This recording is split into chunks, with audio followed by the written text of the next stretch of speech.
This kind of thing started when I was like 9. I broke my grandmother's glasses and blamed it on my 3-year-old brother who had no idea what happened. He kept denying that he broke them, but I convinced her that he did, and made sure that I got away with it. There are a handful of other things that I have broken and blamed on someone else, or broken and put back as if I never touched them. The bathroom faucet, earphones, phone, toys, charger, clock, remote control, glass bottle, lamp, cups, blow dryer, curling iron, etc. In 4th grade, my friends were talking at the table and my teacher called Emmy out for it. He sent me to the timeout chair in the back and I was infuriated. Of course he would blame the black kid. Lol, seriously though, I was pissed off and grabbed one of those gray push pins with a round back and placed it on the chair. I went to the bathroom after putting it down, not really thinking about what I've done. While walking back to the classroom in the hallways, I hear "Ahoo" coming from my classroom. Almost sounded like Arnold Schwarzenegger moaning. I walk in to see him rubbing his ass and giving this long speech about how disrespectful the class has become. His face was red and he left the room. I asked my friends and I guess he sat on it while moving to the back of the class to talk to a student. Mr. H, if you see this, I am so sorry.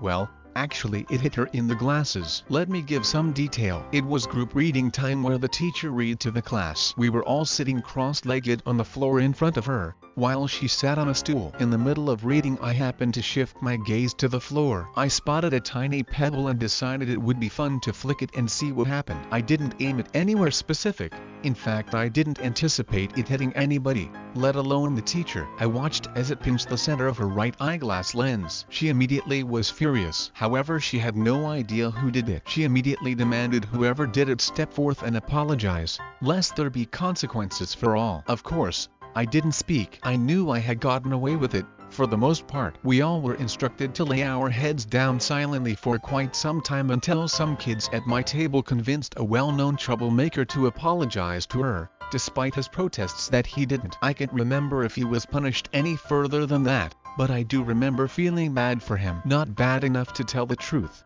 but still a little bad. I was grade 4 at the time and we had home economics class. All of us were required to bring a knife and a few vegetables to cut and dice or whatever. My mom made me bring a ceramic knife because it said that it couldn't cut skin, and I believed it and went to school boasting about my knife. So one of my classmates had doubts about it and went into a heated discussion that I could slide the knife over his palm and it wouldn't leave a scar. At that point I knew it could cut skin because what can't? And it could cut vegetables, why couldn't it cut skin? We made a bet, but I didn't want to damage my pride, so I got his palm, and put my weight on it and slowly cut his palm. I could already see the blood, but I didn't stop until the scar was across his whole palm. He didn't get to do the home economics activity and lost a performance grade because he couldn't slice the vegetables due to his still bleeding palm.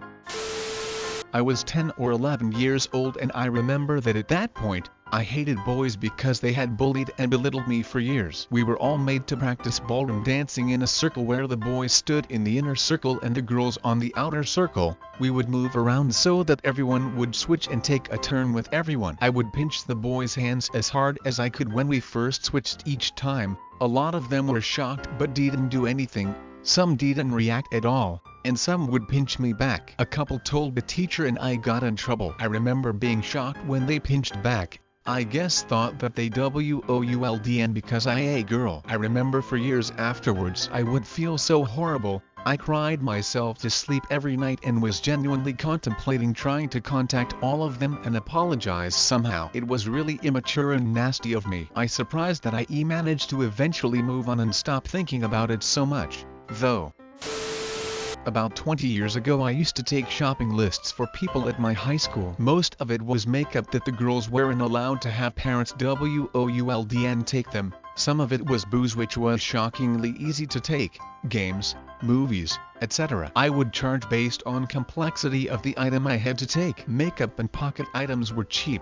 Games I charge and make it worth my while charge. I also kept a very detailed log of who asked me to do what just in case someone tried to screw me. I walked all over town at that time to lose weight, and I was a common sight pretty much everywhere. I used this to my advantage and made nice with loads of people. I got really good at it. I had a rule of never targeting small family stores, Only big chains. One of my targets started putting security tags on things, so I spent an hour removing all of them and hiding them on various shopping carts to trip the sensors and make them think they were faulty. That when I got really bold and stole a lot of video games in one sitting, I think it was about a couple $100 worth. After a while my conscience caught up with me and I started donating a lot of my income to an animal shelter anonymously. I was never caught, but man, it still makes me feel really guilty.